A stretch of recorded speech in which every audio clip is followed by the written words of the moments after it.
Hello, everyone. Well, today, the fine folks over on Patreon, and consider that the obligatory plug if you want to support the channel, go over to the Patreon link in the video description. That's my annual plug done for the day. Anyway, they asked for this month for me to review Drax's 5 most harebrained naval plans of all time.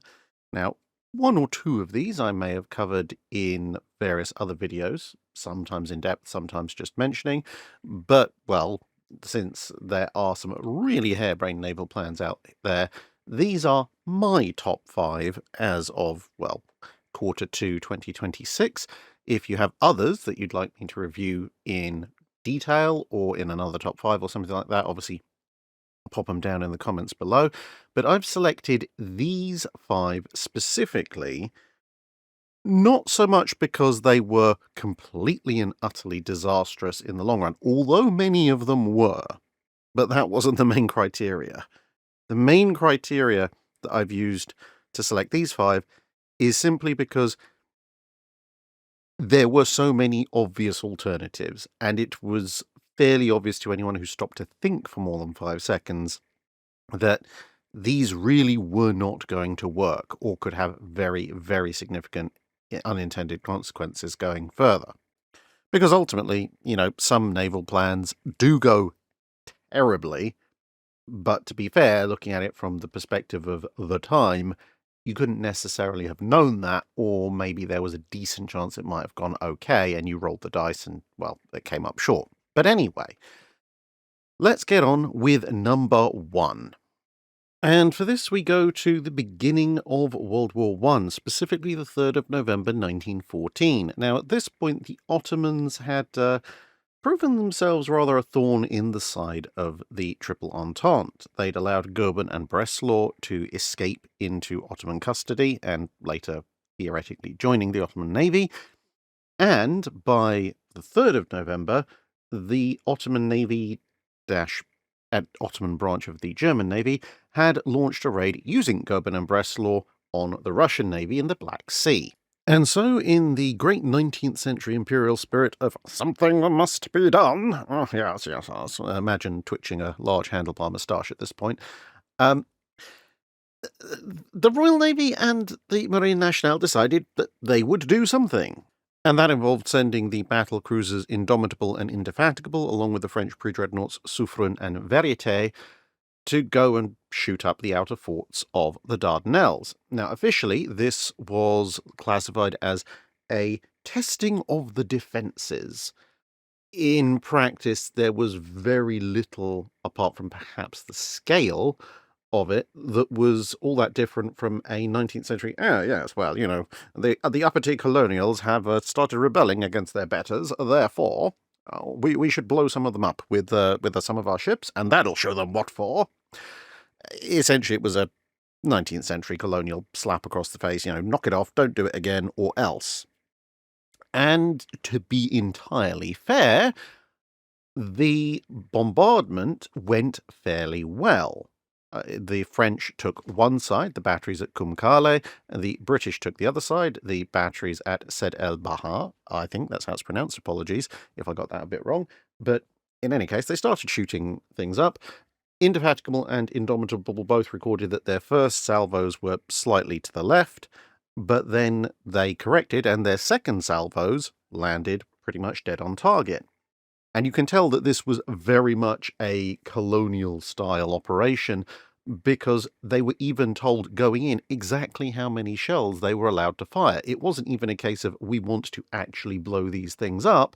It was, you will go in, you will fire this many shells at the enemy forts, and then you will withdraw, with an extra caveat of, well, if the Ottoman gunners actually learn how to shoot straight, then you might want to withdraw slightly earlier, because while most of the Ottoman defences were fairly obsolete, they did have a few guns that were slightly worrying, especially if you were a battle cruiser with 4, 5 or 6-inch armour plate, and those included, ironically enough, some 11-inch Krupp guns that were very similar to the ones that would eventually do in Blücher several decades later over in Norway. As the bombardment went on, they found very quickly that early accurate gunnery, with the second salvo from both battle cruisers landing on target, actually presented something of a problem, because it threw up so much rock and brick dust immediately in front of and around the fort that it was very difficult to work out where the next shells were landing. They were just firing into the cloud and, well, hearing explosions and thinking, well, that cloud is where the target is. Clearly, we are still hitting things. And it turned out this was actually an accurate assessment because shortly thereafter, the main magazine at Sed El Bahar was hit and there was a colossal explosion. Now, during all this time, the Ottoman gunners were actually firing back. Shockingly enough, people don't tend to stand around under heavy artillery bombardment and do nothing. But, being completely unprepared and mostly equipped with obsolete guns, their fire was relatively ineffective. Eventually, some of the gunners started getting a little bit more accurate, but the overall scope of the bombardment was very much in the Allies' favour. The French shot up Kum Kale as much as they wanted to. They didn't manage to blow up a magazine. But the net result was that by the end of the bombardment, a significant damage had been done to both the forts, obviously more to Sed El Bahar, thanks to the magazine explosion. A lot of the Ottoman defenders had either fled or hidden, and a few of the braver ones were firing back. But if at that stage someone had thought to maybe bring some troops along, it would have been a relatively trivial process to march up to those forts and seize them. However, as we said, this was basically a colonial slap-across-the-face operation, not a serious amphibious operation, and so, having decided that, well, Johnny Foreigner has been jolly well chastised, the Allies withdrew. Now, this was, of course, a catastrophically misguided operation, because the Ottomans had, prior to 1914, been, while not 100% confident, relatively confident in the state of their Dardanelles defences. They'd been being advised by the Germans for a little while on this, but the Germans had taken one look at them and gone, we're not so sure about this, we think you should probably upgrade them a little.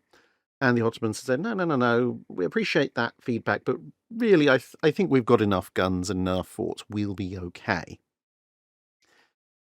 This operation rather proved that was a optimistic assessment, to say the least, since they'd managed to score precisely 0 hits on a relatively small ad hoc Allied force, and had one of their forts half exploded and the other one Swiss cheesed, and the Ottomans and their German advisors, not being stupid, looked at it and went, yeah, if they'd landed and taken those forts, we really would have been stuffed, and also the rest of the fortifications going up the Dardanelles aren't in tremendously better condition, and a number of them are in significantly worse condition. We don't have any mines in the actual water. So if this had been a serious operation, we could very well have lost the Dardanelles as a whole, or a good chunk of it. We should probably do something about that. And the Germans, in between mutterings of, yes, we have been telling you this for many years now, went, brilliant, fantastic, they're actually going to listen to us. And, of course, there were a bunch of sailors and artillery experts who'd recently arrived on Coburn and Breslau to help as well. And over the next few months, bear in mind this was the beginning of November, over the next few months, the defences of the Dardanelles were significantly improved. Fortifications were reinforced, new guns were put in place, existing guns were maintained and refitted, mines were prepared for deployment, etc., etc.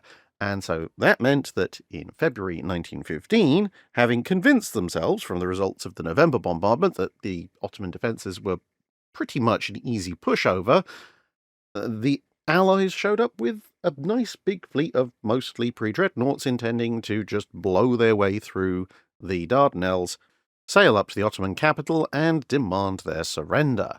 Only to find, as I covered in a relatively extensive video some years ago, that the reinforced defences were a much tougher nut to crack, which ended up costing them a lot of ships, despite bringing a lot more firepower to bear than they had in the November 1914 bombardment. And when that failed, then it was time for mass troop landings, and that, of course, all spiralled into the debacle that was Gallipoli. So, while it's not necessarily possible to say 100% that the Gallipoli operation would have been considerably more successful and allowed the Allied fleet through to Constantinople-Istanbul if this operation hadn't been done, given the relative lack of defences and lack of preparedness in the Ottoman fortifications in November 1914 compared to February 1915, it certainly would have been far more likely that the what we now call Dardanelles campaign and Gallipoli operations would have been considerably more successful and possibly fully successful if the Ottomans had sat back for those intervening 3 or 4 months, perfectly happy and convinced that their defences were actually workable. So in terms of harebrained naval schemes, this one really has to take the cake because literally all it did was inform your opponent of where you were going to come, what you were going to do, and what all the weaknesses were that you needed to correct in your defences before they showed up, before then leaving them several months to make said improvements. So in an attempt to treat the Ottomans like they were just some 19th century colony, the Allies, and this operation, yes, was directed at the behest of Winston Churchill, who, as I said many times before, brilliant leader in the overall strategy terms, do not let him near anything tactical, managed to end up probably costing tens of thousands of Allied lives. And for number 2, we're going to stick with the Royal Navy, but we're going to advance the clock a little bit forward to the end of World War II and look at the post-World War II British carrier fleet plans. Because, oh boy, was this a hot mess. So as we get to the end of 1945, Britain is in a situation that is much like that in the US Navy. The majority of their pre-war carrier fleet did not survive. Hermes had been sunk, Eagle had been sunk, Courageous, Glorious, Ark Royal, all sunk. Of their pre-war carrier fleet, i.e. ships laid down and commissioned prior to the 3rd of September 1939, the sole survivors were HMS Furious and HMS Argus, much as in the US they had Enterprise, Saratoga, and Ranger, having lost Hornet, Yorktown, Lexington, and Wasp. Now, to be fair, nobody was particularly trying to retain poor old Argus and Furious. They were very quickly moved into reserve and then scrapped before the decade was out. But that left the Royal Navy with a combination of wartime build ships they'd tried to build during wartime, and some of them weren't quite complete yet, and ships that they had been planning to build. So they had HMS Unicorn, the honestly not an aircraft carrier gov. They had the 4 Illustrious class, all of which had been heavily used during the war. They had the 2 newer, larger, and far less battered Implacable class. And then they had a whole run of 1942 design light fleet carriers, the Colossuses and the Majestics, some of which had just about been commissioned, others were in the process of commissioning or under the process of construction. In terms of ships that had been built during the war, at least laid down during the war, but nowhere near actually close to commissioning, they had the Audacious class, they had the Centaur class, and in theory, they had the Malta class, although by the end of World War II, they were currently under suspension. Plus, of course, there were a bunch of escort carriers around, but as I covered in the escort carrier video, the escort carriers weren't very long for this world in terms of active service. So broadly speaking, you can divide this into 3 groups, as we just mentioned. You've got war-built ships that have been used during the war, you've got ships that are brand new, just coming off the slipways, and you've got ships currently under construction but will need quite a while before they're actually ready to come into the Navy. Now, of course, the Royal Navy is facing significant downsizing in the post-World War II environment, and it also has the issue of carrier aircraft becoming bigger, heavier, and, of course, with the advent of jet aircraft, faster, but the advent of jet aircraft means that there are different challenges with regards to takeoff and recovery because of the different power performance of jet engines compared to propeller engines on takeoff and landing. So, logically speaking, you would take a look at your carrier fleet and decide, okay, we should keep the carriers that are best suited for future operations, so able to take big, heavy aircraft with high hangars to fit said heavy aircraft and can be fitted relatively easily or refitted with technology as it progresses, things like the newly under development steam catapults. And given that we have steam catapults, angled flight decks, and all sorts of other things currently under either consideration, development, or testing, maybe we should wait and see how all this works out and incorporate this into the design of a carrier or carrier class that's under construction at the moment that is perhaps, I don't know, very early in its stages of development, and therefore we can afford to make changes to the design without massively altering what's already being built. Now, of course, this would all make sense. However, thanks to Treasury and government pressure, in part, the Royal Navy ends up doing pretty much the exact opposite of what it really should do. So let's go through each of the three groups of carriers one by one. First, the war-build carriers that had actually seen service, the Illustriouses and the Implacables. We're going to let Unicorn slide because Unicorn was a very useful aircraft maintenance vessel, and okay, yeah, she looks like a carrier, she acts like a carrier, but okay, we're going to say she's technically not a carrier. Let her be. Now, I'm aware there is an article up on NavWeps that also, significantly lays into the British post-war carrier program and the armoured carriers in particular. However, while I agree with the general gist of the idea that they weren't particularly useful post-war, that particular article is riddled with so many errors, it's kind of an anomaly on the website. It is actually a pretty terrible article, all things told. So, don't think I'm referencing that because, well, the only reason I would reference that would be what didn't happen and what wasn't the case. Anyway, the Illustrious class had, to varying degrees, been fairly heavily battered by the Luftwaffe, the Regia Aeronautica, and the Imperial Japanese Navy's air arm during World War II. There was a fair amount of damage that had been made good for the most part. Other damage needed a fairly extensive refit, and that refit would also include things like machinery, depending on the vessel in question, because these vessels, while they were only 5 or 6 years old in 1945 and 1946, had been very heavily used. Typically speaking, a warship at this time would go for about 20 years or so before needing a machinery refit, but heavy use in wartime tended to put a 3 to 5 times multiplier on the machinery wear and tear, and so actually the class as a whole probably only had 3 to 5 years of machinery life left at normal peacetime levels of operation. And in addition to that, they'd been built with 1930s aircraft in mind, plus with reduced hangar heights due to their armoured flight decks, and so they just flat out couldn't fit a good chunk of the up-and-coming carrier aircraft that were under development at the time, particularly jets.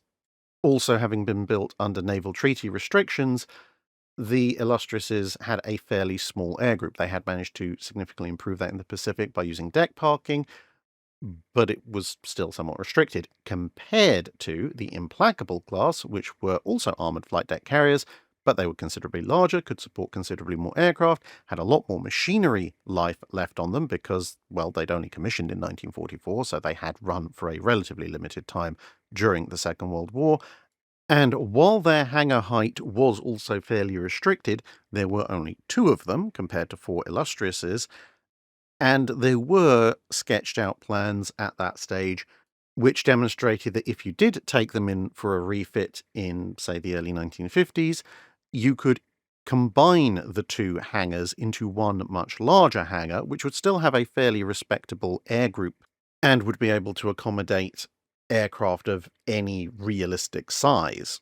So clearly the thing to do with these 2 classes of carriers would be to use the Illustrious class as test vessels and training ships, and refit the Implacables as the fleet carriers. Now, whilst all of the ships, with the exception of Formidable, which was too badly worn and damaged to be of much use and was quickly decommissioned and scrapped, the Royal Navy did the opposite of that. While Implacable and Indefatigable did spend a brief period of time in the fleet, their post-war career consisted almost entirely of being refitted into training ships and serving as training ships, while the 3 surviving Illustrious class, although, as I said, they did do a degree of experimental work, were used as the primary fleet carriers, despite being smaller, more battered, and less capable. And then, to cap it all off, they decided to try and refit Victorious, which is a whole video in and of itself, with the epic disaster that led to. And since Victorious ate all the budget for refits, Implacable and Indefatigable ended up being scrapped without any kind of significant modernizations. So they ended up essentially spending a whole ton of money on carriers that they knew weren't very long for this world and couldn't do all that much anyway. And that moves us on to the second group, the 1942 light fleet carriers, the Colossus and Majestic classes. Now, these vessels admittedly were a little bit slow compared to the full fleet carriers. They could only do about 25 knots.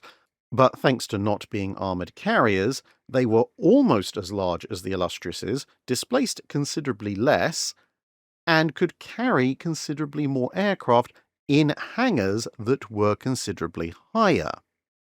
So as long as you weren't looking for full-speed fleet operations, a Colossus class was actually a much better post-World War II aircraft platform than an Illustrious in almost every respect.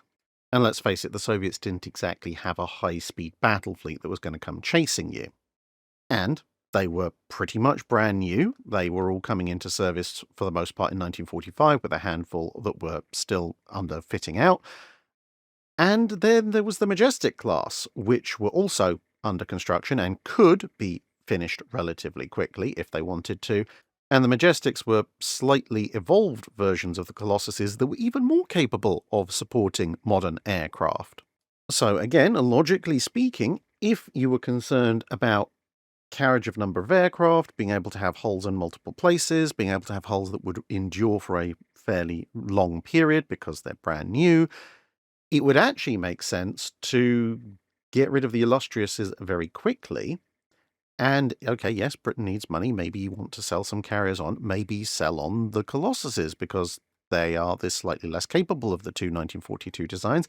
And keep the Majestics, because even with the Majestics that were actually built, let alone the ones that were cancelled, there were still 6 of them on the stocks, plus loads and loads of Colossuses.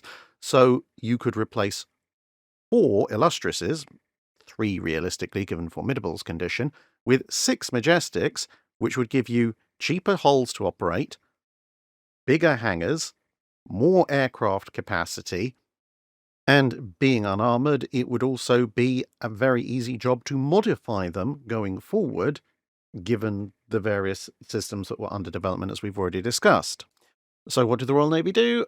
The Majestics were mostly left on the stocks, took ages to commission, and were all sold to other navies pretty much as soon as they came into service.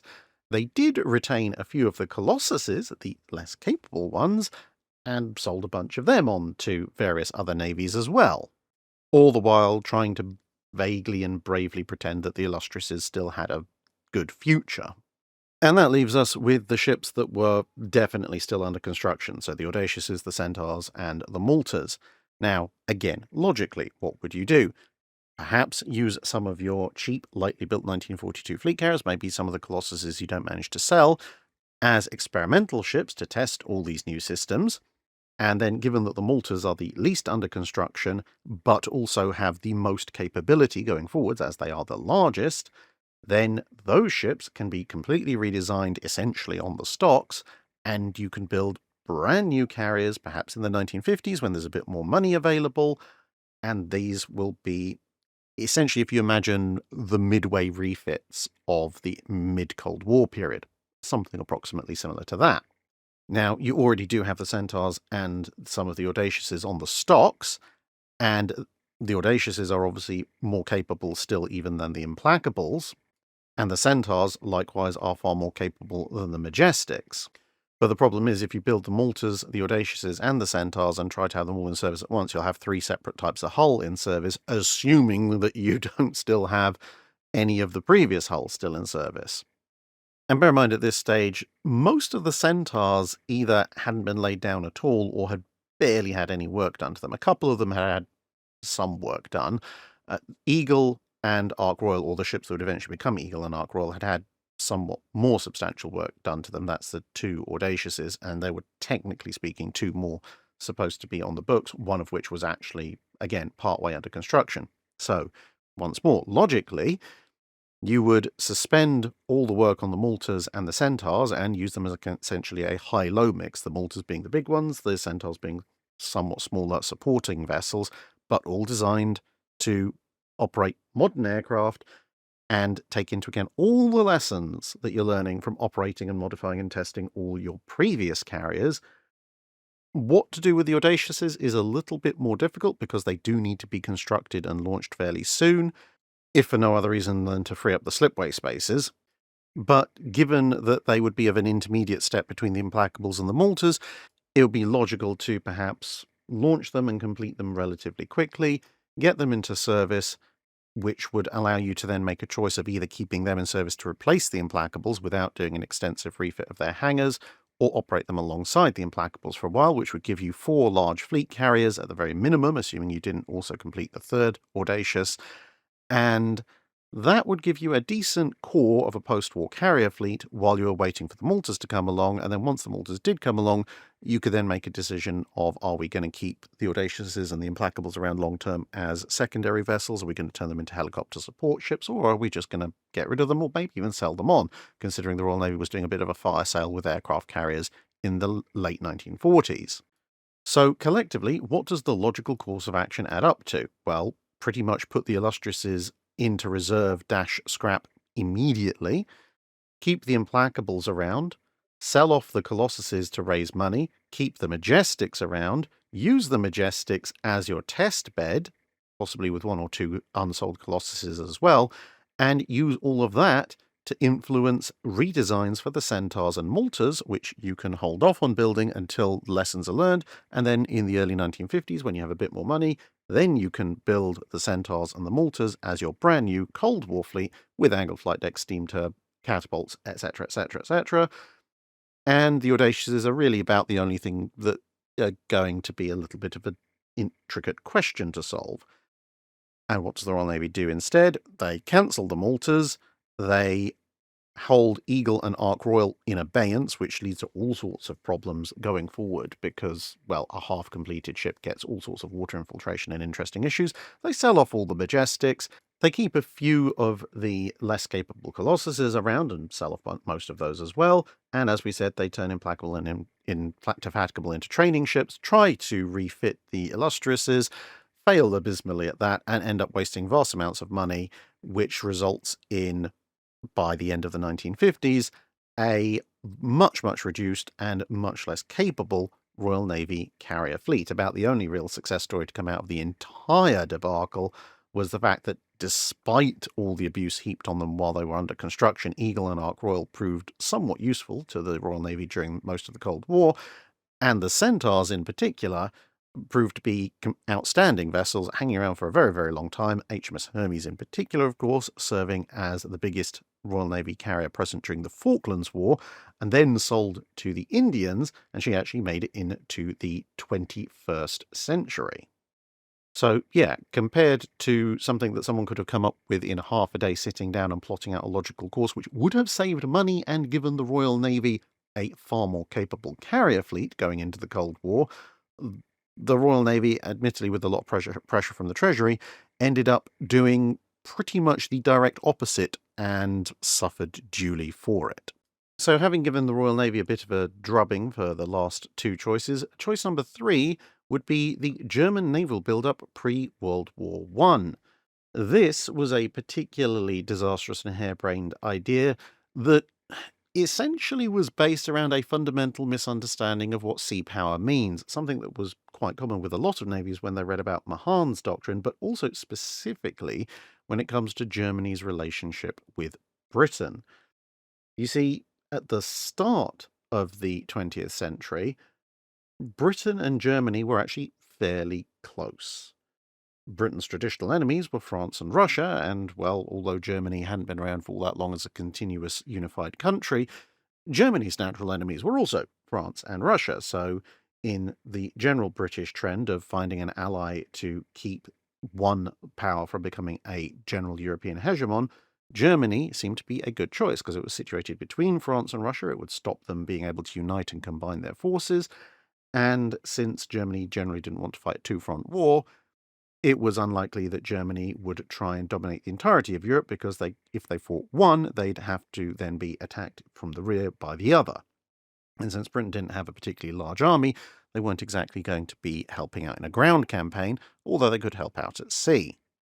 But a combination of Kaiser Wilhelm II and Alfred von Tirpitz decided that Germany should have its own big colonial empire, what they termed its place in the sun. Now, in the late 19th and early 20th century, no one particularly objected to this idea in principle. The idea of European powers each having a nice big colonial empire that they could show off was pretty much accepted, if not expected, of various powers. However, the Germans decided to approach this from a perspective of wanting to become either the number one or at least a very close number two to Britain, partly because Wilhelm was very envious of Britain.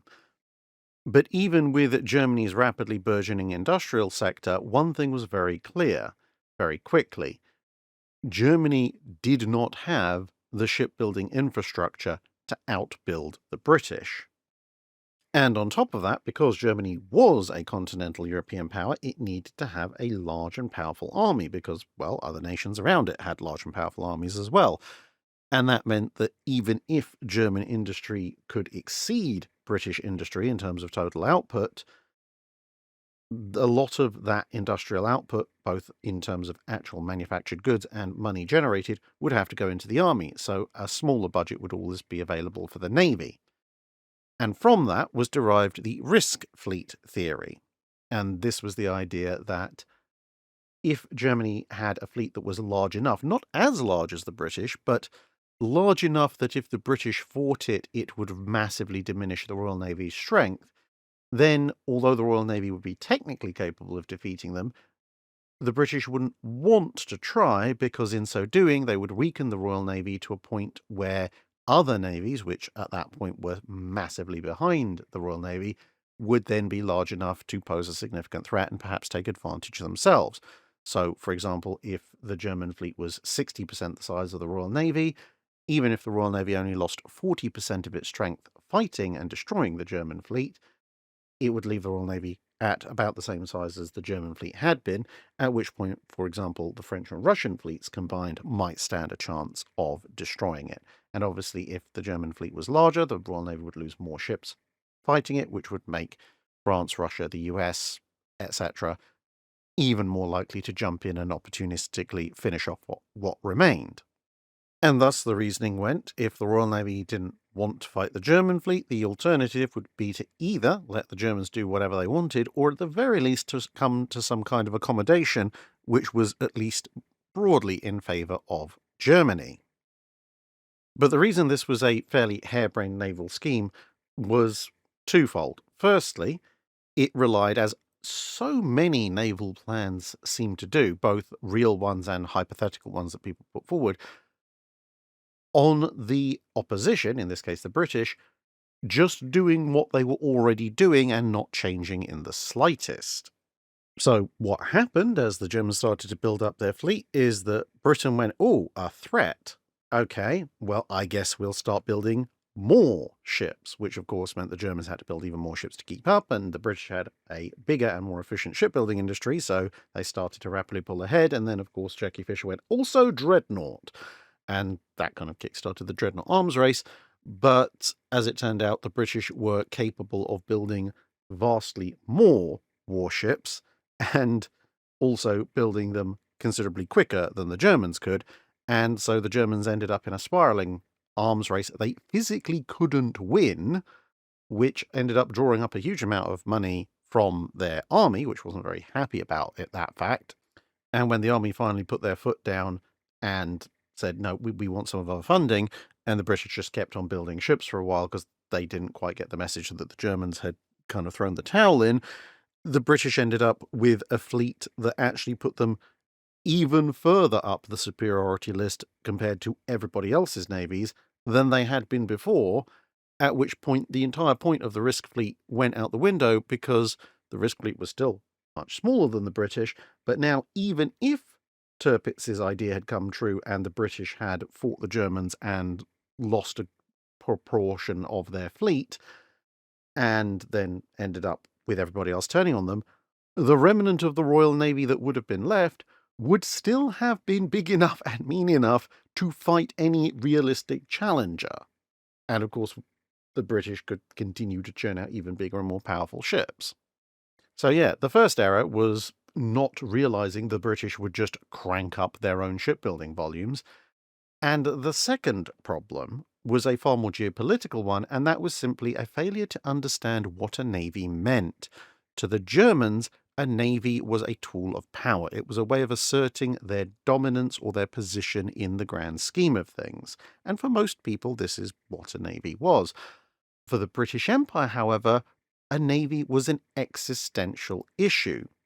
For a small island nation with a massive overseas empire, if Britain didn't have command of the seas, the empire would die sooner or later, either because people would cut off portions of that empire and start taking it for themselves, and there wouldn't be anything the Royal Navy could do about it if the other side had a bigger fleet, or at least a bigger concentration of ships in the local area that the Royal Navy couldn't match, or in a longer term issue, if the Royal Navy couldn't maintain its dominance over the global sea lanes, then it was very likely that the British dominance of merchant trade, which was funding the British Empire in large part, would start to slip away. And if that slipped away, then, well, along with the prestige and the revenue involved, you would also start to lose the various trade links, because it's very easy if you control 2/3 of the world shipping to say, hey, you need to either trade exclusively with us, colonies, or you need to trade favorably with us. And if you trade with other people, then there are going to be tariff barriers and so forth.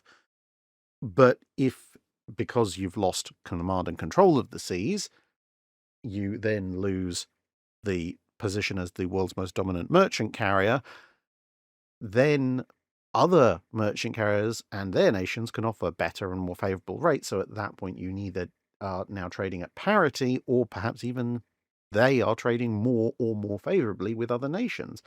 And so the downward spiral of empire would continue.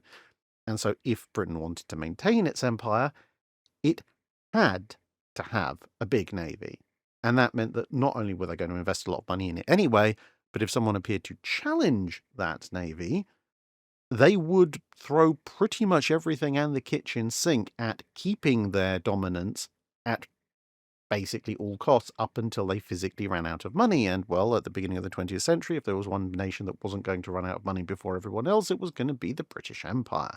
Now, eventually, 2 world wars did manage to drain Britain of all of its money, but I would point out that Britain managed to be on the winning side in both world wars, and also was the only nation that fought both world wars to victory from the very start to the very finish, which, yeah, that probably will drain the coffers of a world-spanning empire, even so. And so Germany's risk fleet plan was only ever guaranteed to force the British to build an even larger navy and force them to be hostile to the Germans, because the Germans were now posing an existential threat to the British Empire, and it was a race the Germans were never going to win, and instead it just resulted in a very, very destructive world war, which, of course, the British Empire did survive and the German Empire did not. And then we move slightly westward to France, and somewhat back in time, because everything we've been looking at so far has been World War I and World War II. Now we're going back to the Age of Sail, and I'm just going to collectively put the French attempts to invade Ireland in as a single entry. Now, I've discussed in the past why it's very difficult for a French fleet, or indeed any fleet, to get into the Channel, but the French especially, and getting into the Channel is kind of necessary if you want to invade England. But during the various conflicts between Britain and France in the 1700s and 1800s, the various French officials had this brilliant idea of, well, why don't we invade Ireland instead? Because bear in mind, at that point, Ireland was part of the United Kingdom. Now it's the United Kingdom of Great Britain and Northern Ireland, but of course the Republic of Ireland only became independent at the beginning of the 20th century. And so it was technically British soil, much as the locals may have wanted to disagree with that. And the thinking was that, well, the Irish, generally speaking, weren't great fans of the British, which is still true in some quarters, and therefore they will be likely to rise up, particularly if the French are backing one of the Stuart kings. So Jacobite uprisings are very much a thing. And they were kind of held true, with a few times the French actually managed to successfully get troops into Ireland. And the idea then was, okay, well, we take over Ireland with the assistance of some of the locals, and once we've taken over Ireland, then we can march over to the Irish Sea, or sail over the Irish Sea, to the UK, and take the rest of it. Well, there were two very, very, very big problems which make this a completely idiotic scheme. Firstly, some of the Irish didn't like the British. Others rather did. And plus there were various British and Scots and Welsh settlers. And so what you ended up with, even in the most successful attempt, which ended up with the Battle of the Boyne and things like this, was a war in Ireland.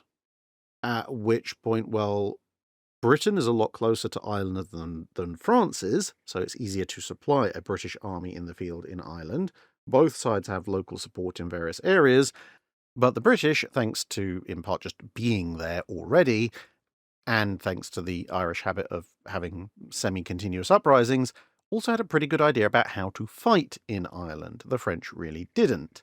And so even when they managed to get troops in, it ended in failure, and even if it ended otherwise, well, there aren't many large ports in Ireland, and you still would have had, raids and hotbeds of dissent against the French and potential British counter-invasions and so forth.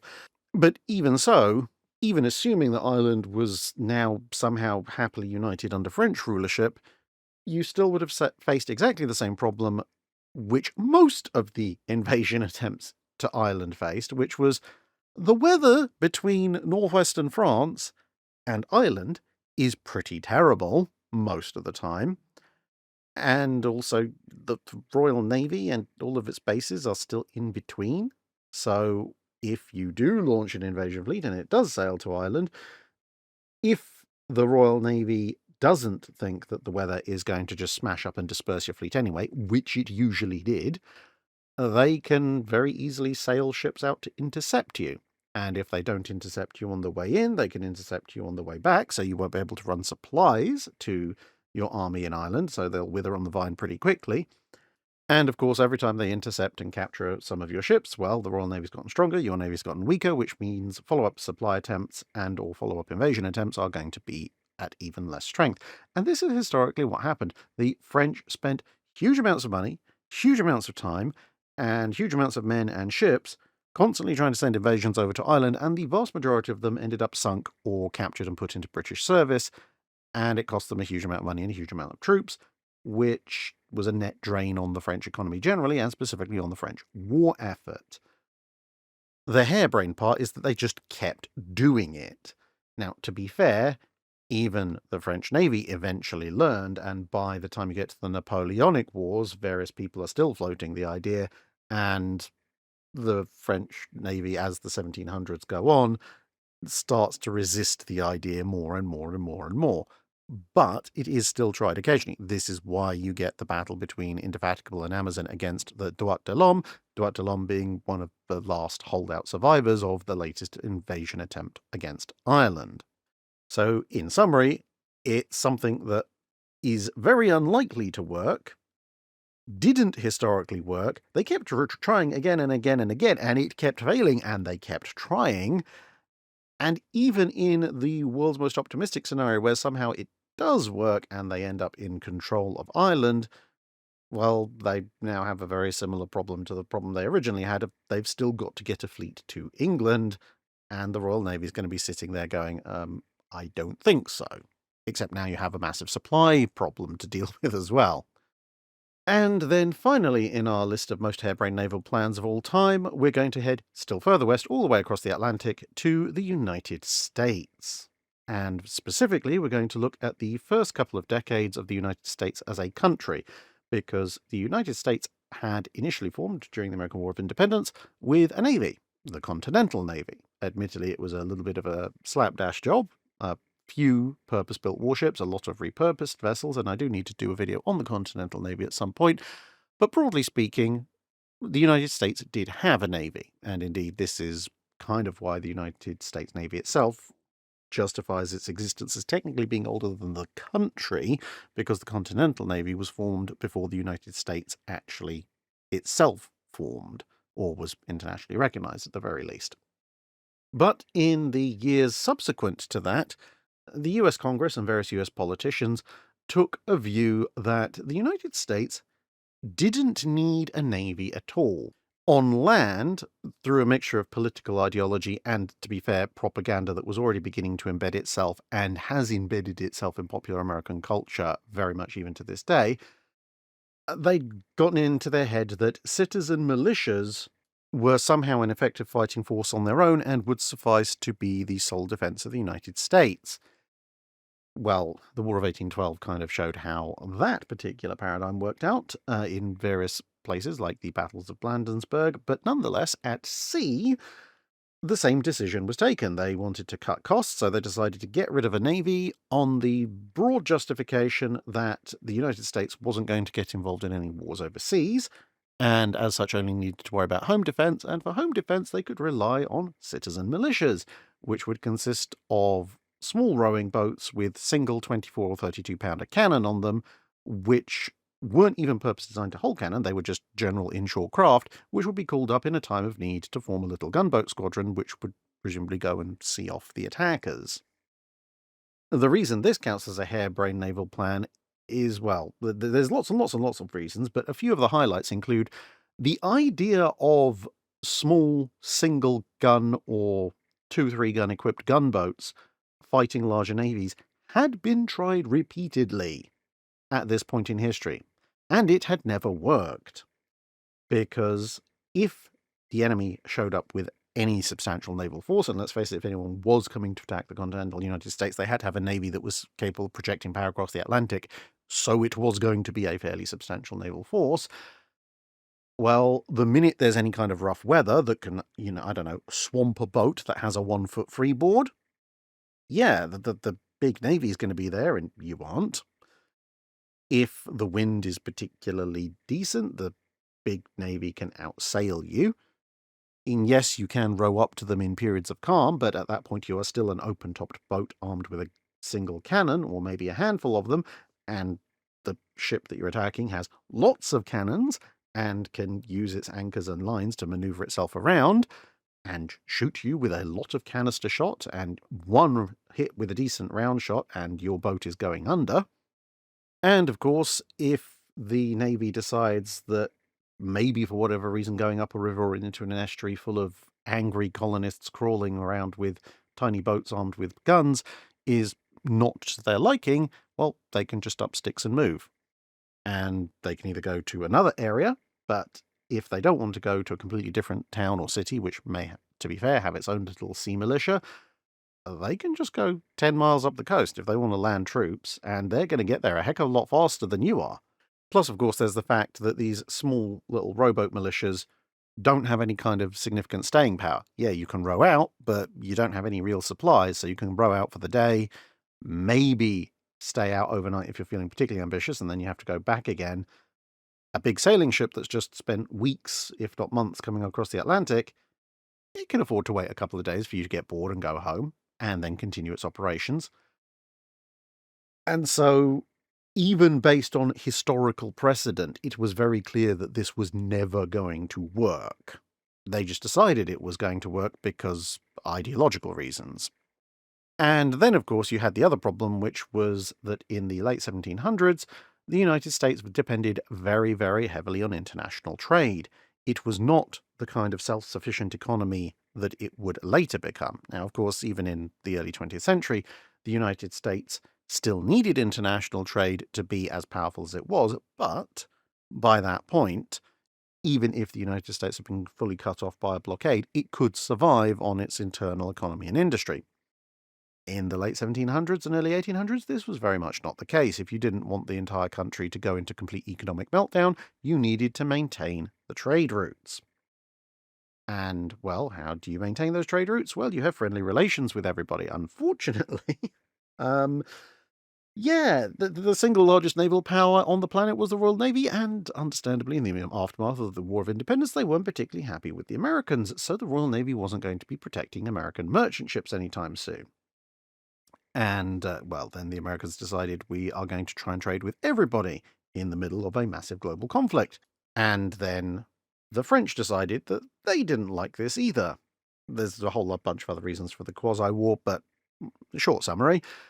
So America ended up out of sorts with the Royal Navy, in a minor war with the French Navy, and then the Barbary pirates turned around and went, oh, undefended merchant ships that nobody else likes. Money, money, money, free money for me. And then it became very clear that even if your delusions about a citizen militia of little boats armed with single cannons was true, there was exactly nothing they could do to protect American merchantmen on the high seas, because, you ain't persuading a citizen militia to row all the way across the Atlantic to fight Algerian corsairs in the Mediterranean. And so in the 1790s, the Americans changed tune pretty quickly and started building an actual fleet. You know, the whole Navy thing that 2 decades ago they'd been saying they didn't need. So yeah, that was one particularly harebrained idea. It turns out if your entire economic lifeline depends on international trade, you do in fact need a navy. Lessons that a few countries perhaps these days could also take into account, but there you go. And there you have it. In just over 50 minutes, I've outlined what I consider to be 5 of the most harebrained naval plans of all time and why. But as I said, if you have other ideas that you want to have a look at and have me discuss, let me know in the comments below, and see you again in another video. Bye for now. That's it for this video. Thanks for watching. If you have a comment or suggestion for a ship to review, let us know in the comments below. Don't forget to comment on the pinned post for dry dock questions.